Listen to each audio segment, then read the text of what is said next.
Force motrice, une exposition d'Awena Kosané à la Maison Forte de Haute-Tour à Saint-Gervais-Mont-Blanc. Quelques mots d'Awena Kosané et de Jean-Marc Peyex, maire de Saint-Gervais.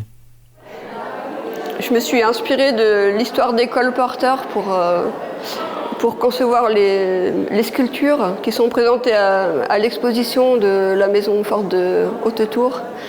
Je me suis inspirée de leurs clés de portage et plus symboliquement de l'histoire de ces hommes qui étaient partis chercher du travail en partant vendre des graines ou des livres ou de la mercerie et en contribuant, en revenant au pays, à faire le socle de richesse de cette région, en offrant parfois pour l'église, mais par ailleurs des écoles ou des hôpitaux.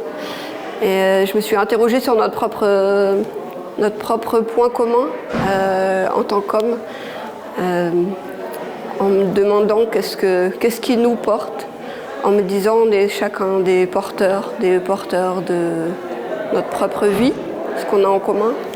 On est porteur d'un paysage, on est porteur d'une origine, d'une famille, on est porteur d'une culture. Voilà, c'était de réinterroger notre intimité, notre histoire commune. Et du coup, à partir de ces sculptures, j'ai fabriqué des ossatures soudées sur lesquelles j'ai assemblé des sangles, des cordes, de façon à faire des clés de portage qui soient portables.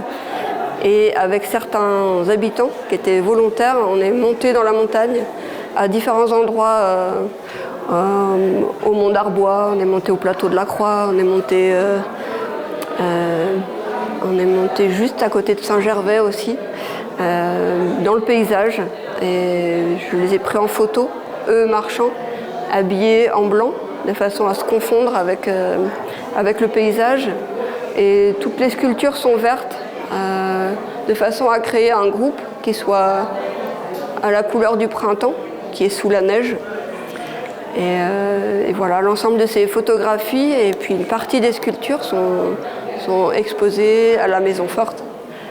Alors les matières que j'utilise sont souvent des matières molles, c'est-à-dire souples, textiles. Il y a des sangles, il y a des cordes de montagne, il y a des tissus, beaucoup de tissus techniques, c'est-à-dire des tissus ou des matières qui vont être semblables à ce qui est utilisé dans le design du sport, du fait de leur esthétique et puis aussi du fait qu'elles soient résistantes, leur couleur. Donc ça crée un peu une esthétique qui fait que les sculptures sont proches d'un objet qui serait réel, alors que le mien est inventé.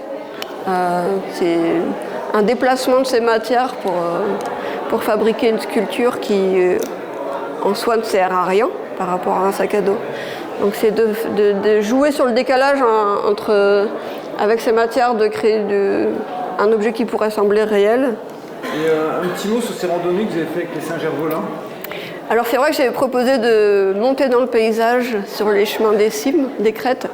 Et ça s'est fait un petit peu au fil de l'eau. C'est-à-dire que quand une personne était volontaire, on a conçu un temps de rendez-vous, d'un lieu pour marcher. Et du coup, pendant une semaine, chaque journée, il y avait une sortie avec une personne ou deux personnes. Et puis, un des enjeux, c'était de réussir à constituer un groupe et de faire une photo de groupe, qui soit une photo à la fois d'un groupe de colporteurs, à la fois une photo de paysage, une photo d'ensemble. Et là, on était 18 à monter là-haut.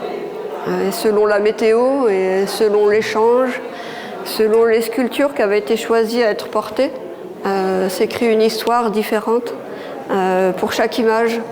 Et du coup, l'idée, c'était aussi que chaque image soit singulière et à la fois puisse constituer une série cohérente sur ce thème. Donc en fait, chaque photo réinterroge le thème, force motrice, qu'est-ce qui nous porte. Et c'était important pour vous d'emmener ces sculptures dans la montagne ? Alors oui, c'est une manière de les activer. Alors c'est vrai que c'est un processus de travail que j'ai en général, de faire des sculptures qui peuvent se porter. Là, c'est la première fois que je suis à ce point proche de la réalité, d'avoir un objet qui en soi semble pratique et portable, et à la fois est une sculpture, par rapport à d'autres sculptures que j'ai pu faire qui peuvent être plus, plus abstraites. Voilà, mais c'est entre... là, c'est vraiment proche d'une clé de portage. Mais... Moi, c'est une manière de les faire vivre. Et d'ailleurs, la photo, c'est comme une preuve d'existence. Et c'est vrai qu'à partir du moment où une sculpture est portée, j'ai l'impression qu'elle existe. Et c'est une manière de l'éprouver. Et il n'y a rien de... Ce qui m'intéresse, c'est ce que j'aime beaucoup avec la neige d'ailleurs, c'est que la neige, quand elle tombe, du coup, la personne qui porte la sculpture, la neige s'accumule et du coup, le temps passe. Il y a toute une dimension de temporalité qui rentre dans l'image. Et c'est quelque chose qui m'intéresse. Merci beaucoup. Les colporteurs, effectivement, c'est une partie de l'histoire de ce territoire. C'est un territoire qui était très pauvre. Et donc, c'est comme Gaby l'a dit, ensuite il y a eu la sélection. Il y a eu les plus malins, mais la plupart, il y en a beaucoup qui sont morts en chemin. Il y en a beaucoup qui ne sont pas revenus à cause de ça, qui ont été détroussés pendant leur périple pour aller vendre quelques bonneteries ou autres. Et ça dépendait en fait des endroits. Il y avait les endroits qui vendaient des étoffes, les pays qui vendaient autre chose, les ramoneurs à Paris, les écaillers à Paris, qu'est-ce qu'il y a eu d'autre? Les salles des ventes. Les salles des ventes, mais là, tout ça pour dire effectivement que c'était un pays de débrouillards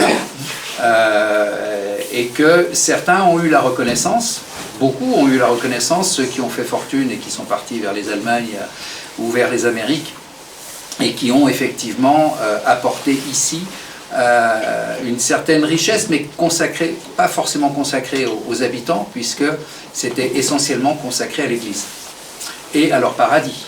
Oui, ils achetaient leur paradis. Ils achetaient leur place au paradis. La générosité était quand même un peu éloignée. Par contre, effectivement, il y a eu des écoles qui ont été bâties. Il y a eu à Saint-Nicolas-de-Véros un hôpital, enfin un dispensaire, ce qu'on appelait un hôpital probablement. Les gens des pauvres, quoi. Voilà. Et donc, effectivement, ça nous rappelle qu'il y a peu de temps, les colporteurs existaient, parce que c'était quand même pas il y a 6 siècles. Hein. C'était il n'y a pas si longtemps que ça.